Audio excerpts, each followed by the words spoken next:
My name is Peggy McMenamin Jones. I was born and raised into a typical Irish Catholic family. I attended Mass every Sunday with my family.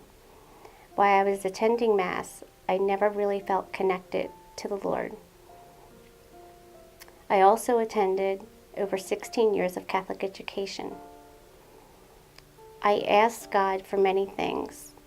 The first thing I asked God was that He kept my father alive for many, many years. In my mind, God said no,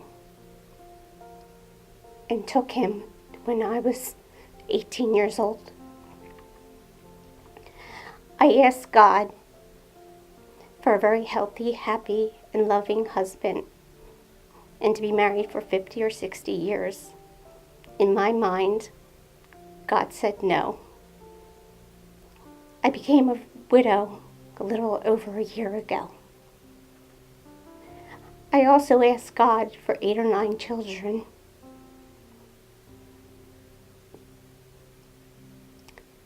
Again, in my eyes, my God said no and took him to heaven.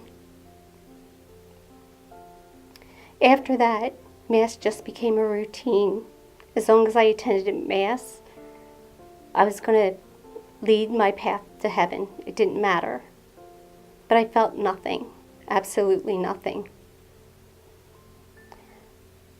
Fast forward to the current time and place of today. A little over a year ago, through my neighbors, I was introduced to East Swamp Church. I attended several children's programs, and I was welcomed with open arms. It was something that I never encountered in a Catholic church. We did not speak. We went into our pews, we had Mass, we went in the parking lot, we went home.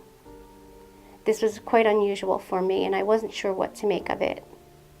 I attended a couple of other programs through the children, and again, I was welcomed, this time by name, and I was a little taken back by it.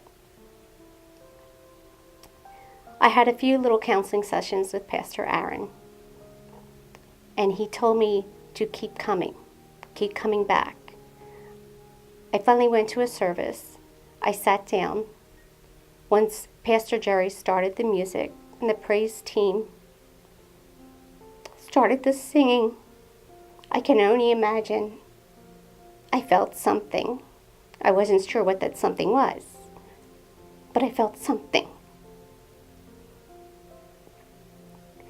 I went back to Pastor Aaron. I said, I'm not sure about this. And he said, keep going. So I did. And I again met more people with hugs.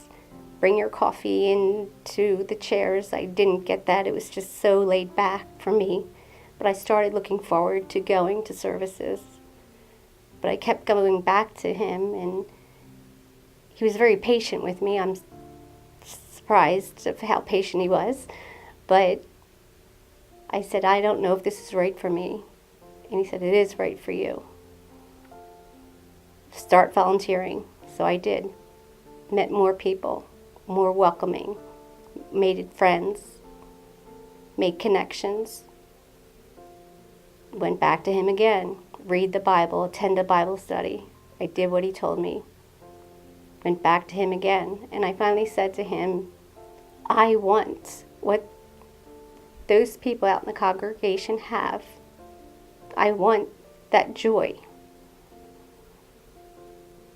And I didn't know how he was going to handle that. And he said to me very calmly, very patiently, what those people have out in the congregation is children sick with cancer, family members dying, illnesses, loss of jobs, mental illnesses. But they're coming with the faith of the Lord. And you're going to get that too. Keep coming back. I didn't realize that. I was too selfish. I stopped going for a few weeks. And I missed coming, so I came back. This time, I looked around me and I realized just how self-absorbed I was, that it wasn't all about me. It was about something greater. I was given a Bible, and I didn't want to open it at first. I was scared of the Bible. I wasn't raised with the Bible. And once I started reading it, things started clicking. And I started praying and praying. And I started becoming thankful for my life. All the trials and tribulations, all the joy and all the sorrow. And it was at that time that I realized that the one thing that I was missing in my life was Christ. I will always travel the road in front of me and in my future with Christ by my side.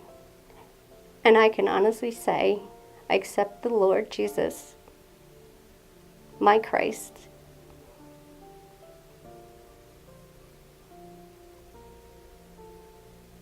as my everything.